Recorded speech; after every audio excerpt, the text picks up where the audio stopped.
ඔබ දුතු ඒ මුල් දිනේ සිදු වූ සැමදේ තවමත් මාගේ මතකයේ රැඳේ.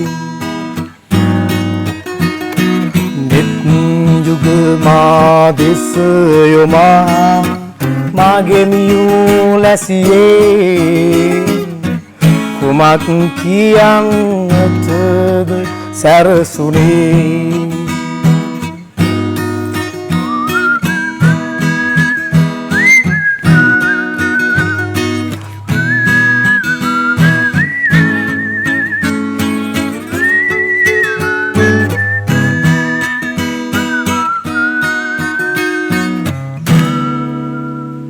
ළඟ තියෙනවා මම හිතන්නේ ලෝකේ ගොඩක්ම මිල අධිකම නයිමිස් වර්ගයේ මාලදිවයින් ස්කොච් බොනට් කියන එක.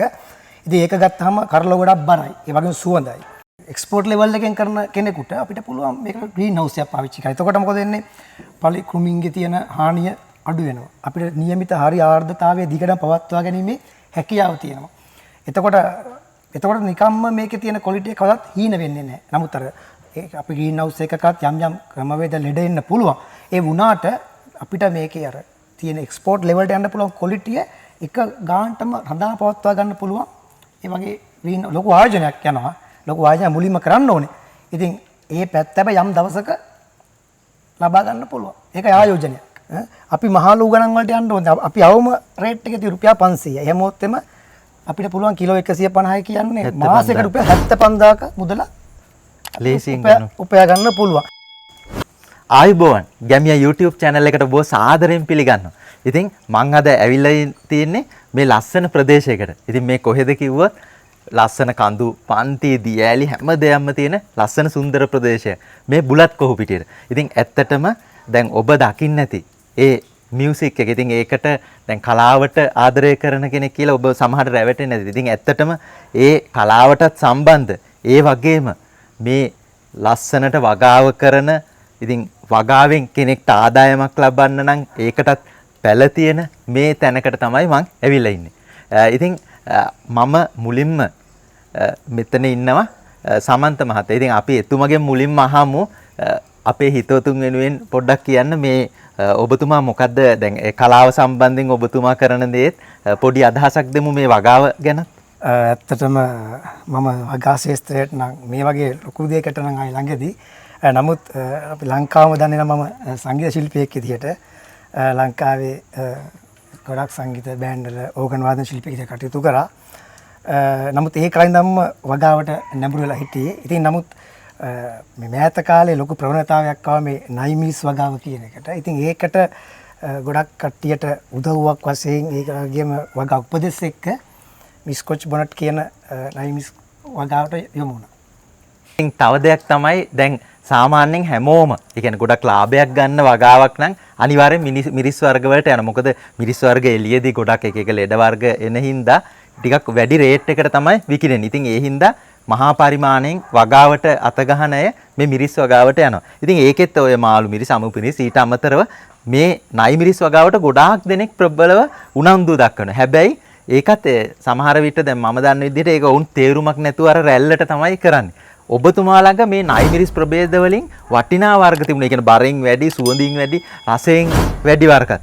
ඉතින් අපි පොඩි හැඳින්වීමක් දෙමුකෝ මේ නයි මිරිස් වගාව ගැනයි. ඒකේ දැන් ඔබතුමා ළඟ මේ තියෙන ප්‍රභේද ඒවැ පොඩි සංසන්දනාත්මක දෙයක් අපේ හිතවතුන්ට කිව්වොත්. ඔව් ඔබතුමාගේ කතාව මාත් පිළිගන්නවා. ඒ කියන්නේ මේක දැන් රැල්ලක් විදියට අපේ මිනිස්සු අතර ප්‍රචලිතලා තියෙන්නේ. ඉතින් එතකොට ස්කොච් බොනට් ඩාර්ක් ග්‍රීන් එක කියන එක තමයි ගොඩක්ම අපේ කට්ටිය අඳුරන නයිමිස් කරලා. ඒකට හේතුව තමයි මේ ප්‍රභේදය හොඳයිම කියන එක නෙවෙයි. අපේ මිනිස්සු එක නමකට හුරු වෙලා තියෙන. නැත්තම් තියෙනවා ගෝස්ට් පේපර් කියලා තියෙනවා, ඉන්ෆිනිටි කියලා තියෙනවා, එතකොට නාගමුරිච් කියලා තියෙනවා, එතකොට මේකෙම ඔරෙන්ජ් කියලා එකක් තියෙනවා. ඒ වගේ ගොඩක් නයිමිස් ප්‍රභේද ගොඩක් තියෙනවා. නමුත් අපේ කට්ටිය දන්නේ ස්කොච් බොනට් කියන නම විතරයි. ඉතින් ඒ හරහා තමයි මේකට යොමු වෙලා තියෙන්නේ. නමුත් දැන් මගේ ළඟ තියෙනවා මම හිතන්නේ ලෝකේ ගොඩක්ම මිල අධිකම නයිමිස් වර්ගයේ මාලදිවයින් ස්කොච් බොනට් කියන එක. ඉතින් ඒක ගත්තාම කරල ගොඩක් බරයි. ඒ වගේම සුවඳයි. ඒ වගේ මිරිස් වල තියෙන අපේ පිළිකා රසන ගුණයක් තියෙනවා මිරිස් වල. ඉතින් ඒකත් ඒ කරලේ වැඩි. ඉතින් එහෙම බලනකොට මේක ගැන හොයන්නයි ඕනේ. මේක හොයලා මොකද්ද වගා කරන හරි ප්‍රභේදය කවුවත් කියන පළියට නැතුව සොයා බලා හරියාකාරව කරන එක තමයි මම හිතන්නේ නයිමිස් වගා අපි කරන්න ඕන පළමුම දේ. දැන් මේ නයිමිරිස් වගාවේදී මේක දැන් අපි හිතමු කෙනෙක් ව්‍යාපාරයක් විදිහට මේ නයිමිරිස් වගාව පටන් ගත්තොත් මේකේ මොන වගේ ඒ කියන්නේ ඔහුට ලාභයක් ගන්න මේවා රේට් එක කොහොමද කියන්නේ සාමාන්‍යයෙන් වෙළඳ පොලේ මිල මොන වගේ තැන් වලටද මේවා විකුණන්න පුළුවන් ඒ ගැන අපි කිව්වොත් නයිමිස් වල මම හිතන්නේ වෙළඳ පොලේ මිල කියන එක මම හිතන්නේ කවදාවත් අපි දැකලා නැහැ රුපියල් 200 නයිමිස් කිලෝයක් විකිනවා. අමු මිරිස් කියන දේවල් ප්‍රභේද අඩු වෙනවා. මාවල මිරිස් කාලෙන් කාලෙ වෙනස් වෙනවා. නමුත් අමු මේ නයිමිස් කියන එක රුපියල් 500න් අඩු වෙන්නේ බොහොම කලාතුරකින්. ඉතින් මම හිතන්නේ මේකේ අපිට නයිමිස් ශාකය ගත්තාම මේකේ මුලින් පටන් ගන්න කරලේ බර ප්‍රමාණය මාස 9ක් යනකොට වෙනස් වෙනවා. ඒ නිසා තමයි අපි මාස 9 දී පළවෙනි කප්පාදුවට යන්නේ. ඉතින් එතකොට නැවතත් අර සාමාන්‍යයෙන් අපි කියමුකෝ නයිමිස් කරලක පටන් ගැම්මේ බර තියනවා ග්‍රෑම් 13ත් 15ත් අතර. ඒක වෙනස් වෙනවා මාස 9 දී. ඉතින් මාස 9න් පස්සේ කප්පාදුවක් කළා නැවත මාස එකමාරකේ ලැබෙන ඵලය නැවතත් අර ග්‍රෑම් 13 කියන බර ප්‍රමාණය තියෙනවා. ඉතින් අපි නිකම්මට අපි හිතුවොත් නයිමිස් ගස් 500ක් අපි නිකන් හැදුවා කියමුකෝ අපේ ඉඩමක. ඔව්. ඉතින් අපි හිතමුකෝ එක ගහකින් ග්‍රෑම් 300ක් ගන්නවා කියලා අපි 500 අතාරිමු.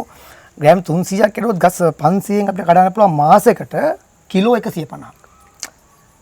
අපි මහලු ගණන් වලට යන්න ඕනේ. අපි අවම රේට් එකේ තියෙන රුපියල් 500. එහෙම වොත් එම අපිට පුළුවන් කිලෝ 150යි කියන්නේ මාසෙකට රුපියල් 75000ක මුදල ලේසියෙන් ගන්න. උපයා ගන්න පුළුවන්. තව සමහරු කියනවා මේක අවුරුදු දෙකක් බලා ගන්න අමාරුයි. එහෙම අපි අවුරුද්දක් මේක හිතන්න ඕනේ. අපිට ලක්ෂ රුපියල් 75000ක් හම්බෙනවා නම් නයිමිස් ගස් 500ක් මම හිතන්නේ මාස 5ක් තියාගත්තා නම් ඇති. අපි 75000 පහක් හම්බෙලානේ. ඊට පස්සේ ගන්න විසි කරනවා. ඉතින් ඕක තමයි ක්‍රමවේදය. කට්ටිය බය වෙලා ඉන්නේ මේ කොඩ වෙනවා. එතකොට මේ අවුවසර වැඩි සත්තු ඒව අපි වෙන පාලනය කරගන්න පුළුවන්. ඉස්සෙල්ලාම ගන්න වගා කරන්න ඕනද. මුදල ගැනත් අපි පස්සේ හිතන්න ඕනේ. දැන් ගොඩක් කට්ටිය මේක එක්ස්පෝර්ට් කරනවා. එක්ස්පෝර්ට් ලෙවලට යන්න පුළුවන් ක්‍රමවේද ගොඩක් තියා කියන්නේ බර ප්‍රමාණය හරියාකාර වෙන්න ඕනේ. එතකොට ඒකේ තියෙන පෝෂණ ගුණය, එතකොට යොදන පොහොර වර්ග වල තියෙන ක්වොලිටි එක හැමදේම බලපානවා එක්ස්පෝර්ට් ලෙවල් එකට. අපි එතෙන්ට යන්න ඕනේ. ගමේ තියෙන මේ කඩපලේ පොල්ලට අපේ ගෙවල් ළඟ තියෙන ඒවට විකුණන එකෙන් තමයි අපි පළවෙනි ආදාය ලබා ගන්න උත්සාහ කරන්නේ. එතෙන්ට හිත යොමු කරනවා නම් මේක සරල වගාවක් හැටියට කරන්න පුළුවන්. දැන් ඒ අපේ ආදායම ගැන කිව්වේ සාමාන්‍යයෙන් වගා කරලා. හැබැයි එතෙන්දී අපි දන්න එක එක පලිබෝධ හානියනවා. ඒ වෑදී අපිට වෙන පියවර ගන්න වෙනවා. ඒ කියන්නේ කෘමි විකාශක වර්ග ඊළඟට තව අවුව ඒ වගේ ගැටලුත් එන්න පුළුවන්. වැස්ස ආවහම අපි දානේ බෙහෙත් වර්ග හේදිලා යන්න පුළුවන්. හැබැයි දැන් ඔබතුමා තව කිව්වා මේවා අර ඉහළ තත්ත්වෙන් කියන්නේ වැඩි ආදායමක් ගන්න නම් ඉහළ ගුණාත්මක භාවයෙන් හදන ක්‍රමවේදයක් ගැන. ඉතින් ඒ ගැනත් පොඩි අදහසක් කිව්වොත්. ඔව් දැන් අපිට එළිය වගා කරන්නත් පුළුවන්. ඒ කියන්නේ කුමිනාශකෝ, කුමි විකර්ෂකෝ යම් දෙයක් පාවිච්චි කරලා පලිබෝධන මර්ධනය කරමින් මේක සාර්ථක කරගන්න පුළුවන්. නමුත් අපිට 100%ක්ම මේ තියෙන ක්වොලිටි එකෙන්ම ඒ කියන්නේ අපි දැන් මේක එක්ස්පෝර්ට් ලෙවල් එකෙන් කරන කෙනෙකුට අපිට පුළුවන් මේක ග්‍රීන් හවුස් එකක් පාවිච්චි කරලා. එතකොට මොකද වෙන්නේ? පලි කෘමීන්ගේ තියෙන හානිය අඩු වෙනවා. අපිට නියමිත හරි ආර්ද්‍රතාවය දිගටම පවත්වා ගැනීමේ හැකියාව තියෙනවා. එතකොට නිකම්ම මේකේ තියෙන ක්වොලිටි එක කවදාවත් හීන වෙන්නේ නැහැ. නමුත් අර අපි ග්‍රීන් හවුස් එකකත් යම් යම් ක්‍රමවේද ලෙඩ එන්න පුළුවන්. ඒ වුණාට අපිට මේකේ අර තියෙන එක්ස්පෝර්ට් ලෙවල්ට යන්න පුළුවන් ක්වොලිටිය එක ගානටම රඳා පවත්වා ගන්න පුළුවන්. ඒ වගේ ග්‍රීන් ලොකු ආයෝජනයක් යනවා. ලොකු ආයෝජනයක් මුලින්ම කරන්න ඕනේ. ඉතින් ඒ පැත්ත හැබැයි යම් දවසක ලබා ගන්න පුළුවන්. ඒක ආයෝජනය. ඉතින් අනිත් දේ තමයි දැන් සාමාන්‍යයෙන් අපි ගත්තොත් මේ ඕන කෙනෙක් ඒ කියන්නේ නයි මිරිස් වගා කරනවා නම් එක જાතිය වගා කරනවා. දැන් ඔබතුමා මෙතන එක එක වර්ග නිකන් පරිවේෂණ මට්ටමෙනුයි වගා කරලා තියෙනවා. දැන් මෙතන ගත්තත් මේ පිටිපස්සෙත් මිරිස් වර්ග තියෙනවා. ඉතින් මේ ඇත්තටම මේ මොනවද මේ මිරිස් වර්ග? ඉතින් මේ ගැනත් පොඩි හැඳින්වීමක් කරා. මෙතන හදලා තියෙන්නේ මේ අවු මිරිස් කියන ප්‍රභේදය MICH1 කියන එකයි MICH2 කියන එකයි. ඉතින් මේවා නම් ඇත්තටම හැදුවේ ගොඩක් කට්ටියට මේ කොරෝනා කාලේ නිකන් දෙන්නයි. ඒ වගේම මම පොඩි පරිශ්‍රණ කරන පොඩි දිලීර හානි වලට කෘමියන්ගේ ඒ වලට කාබනික අත්හදා බැලීම්. ඉතින් ඒවට යොදා ගන්න ගස් තමයි මේ. ඔව් ඉතින් අනිත් දේ තමයි දැන් අපිට දැන් කෙනෙක්ට තමන්ගේ ගෙදර තියෙන මිරිස් කරලක් ඇට ටිකක් දාලා හිටවන්නත් පුළුවන්. හැබැයි ව්‍යාපාරික වශයෙන් ඒ කියන්නේ අර ලේසියෙන් එළිය වගා කරලා 75000ක් හොයනවා නම් එහෙම කරලා කරොත් ඒක සමහරට සාර්ථක වෙන්නේ නැහැ. ඒ කියන්නේ වෙන පරාගණය වෙලා එක එක වෙන ප්‍රභේද එන්නත් පුළුවන්. හැබැයි දැන් ඔබතුමාගේ එහෙම නෙමෙයි වෙනම මේවට සෙවන දැල් හදලා ඒ වගේ තැන්වල වෙනම ක්‍රමවේදයකට තමයි ඔබ තවන් කරන්නේ. නිකන් ඔය තියෙන පස් ටිකක් අරගෙන කරන්නේත් නැහැ. ඉතින් මම ඒකේ විශේෂත්වයක් දක්වන. ඉතින් අර කෙනෙක්ට ඔබතුමාගෙන් පැලයක් මිලදී ගන්නවා කියන්නේ 100% සාර්ථකව හොඳ වගාවක් කරගන්න පුළුවන්. ඉතින් ඇත්තටම මේ පැල හැදෙන හැටි ගැනත් පියවරින් පියවර විස්තර කරොත් කොහොමද මේ පැල මේ පාරිභෝගික අතට යන්න තත්ත්වයට එන්න මොන වගේ වැඩපිළිවෙලක්ද මෙතෙන්ද යන්න කිව්වොත්? මම නම් ඉස්සල්ලාම කරන්නේ මේ තැටි පවා අවු රත් කරනවා. ඒ කියන්නේ ජීවාණුහරණය කියන එක බලාපොරොත්තු වෙනවා. තද සූර්යාලෝකයට. ඉතින් පස් නම් ගන්නේ පස් පුච්චනවා. ඒ මගේ ළඟ තියෙනවා බැරල් කපලා ඒ පස් දාලා පුච්චලා ජීවාණුහරණය හරි ප්‍රමිතියට කරලා කරදහයියා එතකොට කොම්පෝස්ට් එකතු කරලා මම මෙහෙදී ලොකු අපි කියන්නේ සැපක් දෙනවා කියලා ශාක වලට මම ඒක දෙන්නේ නැහැ. මෙතන දෙන්නේ තනිකර කුඩම් මගේ සැලකිලි. මොකද අපි බලන්න ඕනේ ශාකයක් මෙතනින් ලස්සනට දීලා වත්තට ගියාට පස්සේ අපි මේ හොඳ ලොකු පොහොරක් දුන්නොත් වත්තට ගිහලා ඇදුවට පස්සෙත් අපි වගේම සාතු සප්පයන් ටික මෙයා බලාපොරොත්තු වෙනවා වත්තේදී. නමුත් හදන දේ කෙනා ඒ දේ දුන්නේ නැත්නම් මෙයා පව් කුඩා වෙන්න බලන මෙයාගේ වර්ධනය අඩු වෙනවා. නමුත් මම කරන්නේ එහෙම නෙවෙයි. පළවෙනිම දේ තමයි දිලීර ආසාදන වලින් පුළුවන් තරම් බැක්ටීරියා වලින් මෙහෙන් නිදාසේ පැලේ දීලා එතෙන්ට ගිහිල්ලා හරි කැම ටික අරගෙන වර්ධනය වෙන එක තමයි මගේ බලාපොරොත්තු. ඉතින් මේවට මම කරන්නේ සති 4ක් මේ 150 නෙට් එක තුල වර්ධනය කරලා ඊට පස්සේ මම හදන්නේ ඕඩර් වලට විතරයි. ඉතින් ඊට පස්සේ ඊළඟ සතියේ මම කෙලින් මේක අවුවට දානවා පැල ටික. මොකද සාමාන්‍ය දුරට අපි මේක අවුවටත් උරු කරන්න ඕනේ. ඉතින් එහෙම ඉඳලා ඇතුලෙන් සති 4කින් පස්සේ තනිකර මේ පැල ටික මේ මිදුලේ තමයි එලන්නේ. ඊට පස්සේ තමයි ගිහිල්ලා දෙයියනේ කියලා ඒ වත්තේ මෙයාව හැදෙන්නේ. ඔව් ඉතින් දැන් අපි එතන විශේෂත්වයක් දැක්ක මේ පැලේට කුඩම්මගේ සැලකිලි දෙනවා. ඉතින් ඕක ඉස්සර ඔය ගැමිය වුණත් ඔයගේ දේවල් කළා. මොකද ඔවුන් සමහර වෙලාවට මේ පැලේට දාලා සමහරට දවසක් දෙක වතුර නොදා තියෙනවා. ඒ කියන්නේ ඒ ගහ අර පදන් වෙන්න අරිනවා. ඉතින් එහෙම පැලයක් ගත්තා කියන්නේ බය වෙන්න දෙයක් නැහැ. ඔබට හොඳ සැලකිල්ල නොදැප්කුවොත් අර එයා දැන් අපි දන්නවනේ දැන් කොළඹ හොඳටම කෑම කාලා හුරු වෙලා එළියටවත් බහැපු නැති දරුවෙක්ට වඩා ගමක දරුවෙක්ට ඔරොත්තු දෙනවා. අන්න ඒ වගේ තමයි මේ පැල. එතකොට එළියදී වුණත් හොඳට ඔරොත්තු දෙනවා. ඉතින් ඒක සෑහෙන්න වටින දෙයක්. ඉතින් අපි කියමුකෝ දැන් මේක අපි මෙහෙම ලස්සනට පැලේ දැක්කට මේ தත්ත්වයට එන්න මම දැක්කා ඔබගේ මේ බීජ ඉඳන් මේ தත්ත්වයට එන්න කොච්චර කාලයක් යනවද මේ process එක ඉවර වෙන්න? ඒ කියන්නේ අපි පැලයක් ඔබෙන් මිලදී ගන්නවා නම් ඒ කොච්චර කාලයකට පස්සේද ඒක ඒ தත්ත්වයට ඇවිල්ලා තියෙන්නේ? සාමාන්‍යයෙන් හොඳ බීජාණුවක් පුපුරලා හොඳ පැලයක් අපේ මේ කියන්නේ පස්සෙන් එළියට එන්න අවම දින 7ක් දින 9ක් අතර තමයි යන්න ඕනේ. එතනින් පස්සේ පැලවෙන බීජයක් කියන්නේ අපි හිතන්න ඕනේ මොකක් හරි ප්‍රශ්නයක් තියෙනවද කියලා. කියන්නේ අපි බීජ ප්‍රතිකාර කරලා නෙමෙයි හිටවන්නේ. ඉතින් සාමාන්‍යයෙන් සති 5ක් වගේ කාලයක් තුල තමයි මම බලාපොරොත්තු වෙන්නේ පාරිභෝගිකයන් අතර මේ පැලේ දෙන්න. ඒතකොට මොකද සති 5කින් අරන් ගිය කෙනා අරන් ගිය දවස් හදන්නෙත් නැහනේ. එයාගේ වත්තේ දීලා එයාත් ඕක එක ගෙදර තියනවා. තවස් 2-3කින් කොහොමත් පැලය දවස් 40කට මෙහා පොළවේ තියන්න පුළුවන් මට්ටමේ තමයි මේ පැල නිර්මාණය කරලා තියෙන්නේ.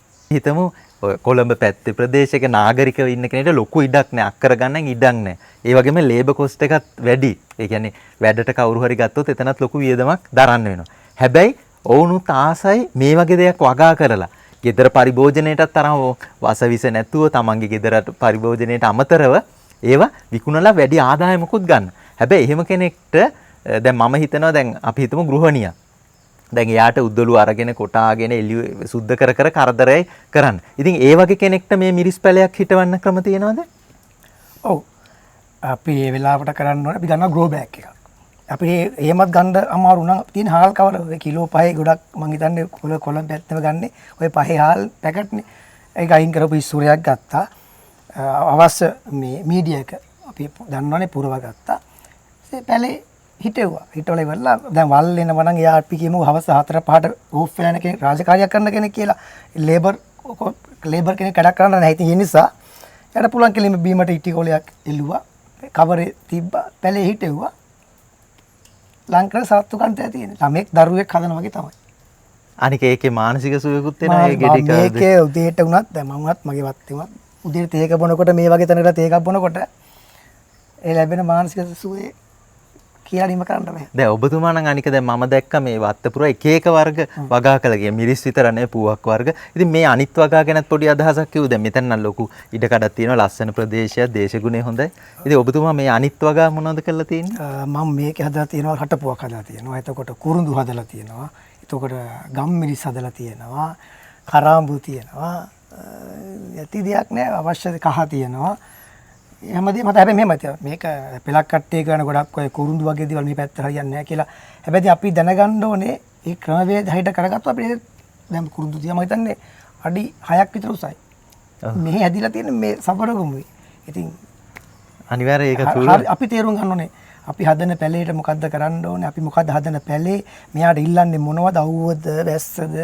ඒව හරියට තේරුම් ගන්න දෙනවනම් ඔව් ඉතින් දැන් ඔබතුමා ඒ කාලයක් ගිහිල්ලත් හොඳ අස්වැන්නක් ගන්න පුළුවන් මේන්ටේන් අඩු වර්ග කිව්වා. හැබැයි දැන් එතන තව දෙයක් අපිට හිතන්න පුළුවන්. ඒ කියන්නේ සමහර විට කෙනෙක් මේ වගාවට බහින්නේ ඌට ඉක්මනට ආදායමක් ගන්න. ඉතින් ඉක්මනට ආදායමක් ගන්නවා නම් ඉක්මනට පළදාව ලැබෙන්න ඕනේ. ඉතින් ඒ වගේ වගාවකට යන එකේ මේ ස්කොච් බොනට් වගේ මිරිස් වර්ගය එහෙම නැත්නම් අර මාළදිවයින් මිරිස් වර්ගය. ඉතින් අන්න ඒ වගේ වර්ගයක් වගා කරොත් කොච්චර ඉක්මනට අස්වැන්නක් ගන්න පුළුවන්ද ඊළඟට ඒවා විකුණන්නේ කොහොමද? ඉතින් ඒ ගැනත් ඒ වෙළඳ පොළ ඒකේ රේට් එක ඒ ගැනත් අදහසක් දුන්නා. සාමාන්‍යයෙන් ණය මිරිස් ගහක් අපි හිටවලා පළවෙනි පොහොර වරිය දාන්නේ දවස් 14න් 15න්. දෙවෙනි පොහොර වරිය දාන්නේ දවස් 28න්. ඉතින් හැබැයි 28න් පොහොර දානකොට මේකේ මල් පිපෙන්න මම කියන්නේ බිම තියලා අපි බිම තියලා දවස් 28න් පොහොර දැම්මට පස්සේ මෙයාගේ මල් එන්න පටන් ගන්නවා. සාමාන්‍ය අපි ගොවියෝ දියර නම් අපි පළවෙනි මුරේ සාමාන්‍යයෙන් අපි කරල් ගන්නෙ නැහැ. මොකද අපි කරන්නේ ගහ වර්ධනය කරන එක. ඒ නිසා ඒකේ තියෙන මල් අපි කඩනවානේ. ඒ කඩලත් ඊළඟ පාරෙන මල් මුරේදී ඊපස්සේ කියන්නේ අපි කියන සාමාන්‍යයෙන් මාස 2කමාරකදී මාස 1කමාරකදී වගේ නැවත මල් එන්න පටන් ගන්නවා. ඒ පෝෂණයත් එක්ක ලැබෙන ඒ කරල් එක්ක ගන්නකොට මේකේ අපිට හරියට පළදාවක් ගන්න පුළුවන් මාස 2කමාරක් කියන කාලය තුල අපිට හරි අස්වැන්නක් ලබා ගන්න පුළුවන්. ඉතින් වෙළඳ පොළ ගැන කතා කරනකොට කොහෙවත් යන්න තැනක් නැත්නම් ගමේ පොළ අල්ලගත්තා. නගරේ පොළවල් දෙකක් තියෙනවා. පොළවල් දෙකක් අල්ලගත්තා. කඩ පොළ අල්ලගත්තා. කෙලින්ම ඒකත් දැන් අපි කිලෝ 500ක් 600ක් යනවා කියලා. කෙලින් මොකුත් නැහැ. වාහනයක් සෙට් කරගත්තා. කෙලින් මැනින් මාකට් එකේ බටු ටික පැටවුවා නම් ආදායමක් එනවා. මේකේ වාසිය තියෙන්නේ ණය මිරිස් වල දැන් අපි කියමුකෝ අමු මිරිස් වල අමු මිරිස් නම් වේලන්න පුළුවන්. මාළු මිරිස් වල ඉදුණට පස්සේ අපිට ගන්න බෑ. මේකේ තියෙන වාසිය තමයි මේකේ ඉදුණු කරලෙන් පවා අපිට දෙයක් ලබා ගන්න පුළුවන්. මොකද දැන් මම හිතන ගොඩක් ලංකාවේ මේ ණය මිරිස් ස්කොච් බොන සෝස් වර්ග නිෂ්පාදනය වෙනවා. ඉතින් ඉදුණු කරලෙන් පවා අපිට හක දාන්න නැතුව යම් ප්‍රයෝජනයක් ගන්න පුළුවන් කියන තමයි මේ වගාවේ තියෙන වැදගත්ම වටිනාම දේ. ඔව් ඉතින් අපේ හිතවතුන් වෙනුවෙන් මේ වගාව මේකේ තියෙන ලාභේ කොච්චර දැන් මේ කොරෝනා ප්‍රශ්නත් එක්ක සමහරුන් ගොඩක් වෙලාවට තමන්ගේ වෙන ජොබ් වලින් ආදායම් නැතුව අකරතැබ්බට ගොඩ වෙලා තියෙන. ඉතින් ඒ වෙලාවේ මේ වගේ වගාවකින් අනිවාර්යෙන් ලොකු ආදායමක් ගන්න පුළුවන්. ඉතින් ඒ ගැන අපේ හිතවතුන්ට කියලා දුන්නට ඒ විතරක් නෙමෙයි මේ වගාව ගැන කිසිම ගුරු මුෂ්ටියක් නැතුව කියලා දුන්නට ඔබ ඇත්තටම කලාකරුවෙක්. ඉතින් කලාකරුවෙක් විදිහට මම ඔබතුමාට ස්තුතිවන්ත වෙනවා. ඉතින් ඒ වගේම සමහර විට ඔබට තව ගැටලු ඇති. මේවා කොහොමද අපි ශේෂ්ත්‍රයේ සිටවන්නේ? ඊළඟට කොහොමද නඩත්තු කරන්නේ? කප්පාදු කරන්නේ? ඉතින් ඒවයි ගැටලු තියෙනවා නම් කමෙන්ට් කරන්න. එතකොට අපි ඒ ගැන වීඩියෝ එකක් ගේන්නම්. ඉතින් මම හිතනවා මේකිනු සෑහෙන දේවල් ආවරණය වෙන්නේ නැති කියලා. ඉතින් ඔබ ගැමියා YouTube channel එකට අලුත් නම් ඉතින් අපිව subscribe කරලා අපිත් එක්ක touch එකේ ඉන්න. ඒ විතරක් නෙමෙයි මේ වීඩියෝ එක ඔබට විතරක් නෙමෙයි අලුතෙන් business එකක් විදිහට හොඳ ආදායමක් ලබා ගන්න මානසික සුවයත් එක්ක ආදායමක් ලබා ගන්න කැමති ඔබේ යාළුවන්ටත් වැදගත් වේ. ඒ හින්දා මේ වීඩියෝ එක දැම්ම share කරන්න. ඉතින් අපි මේ වගේ තවත් වීඩියෝ එකකින් හමු වෙමු. ඔබට තෙරුවන් සරණයි. ඔබට 100% සාර්ථක ප්‍රතිඵල ලබා ගැනීමට පාරම්පරික වට්ටෝරු අණුව නිපදවන කාබනික දියර පොහොර කෘමි විකර්ශක ග්‍රෝ බෑග්ස් ලබා ගැනීමට පහත අංකය අමතන්න.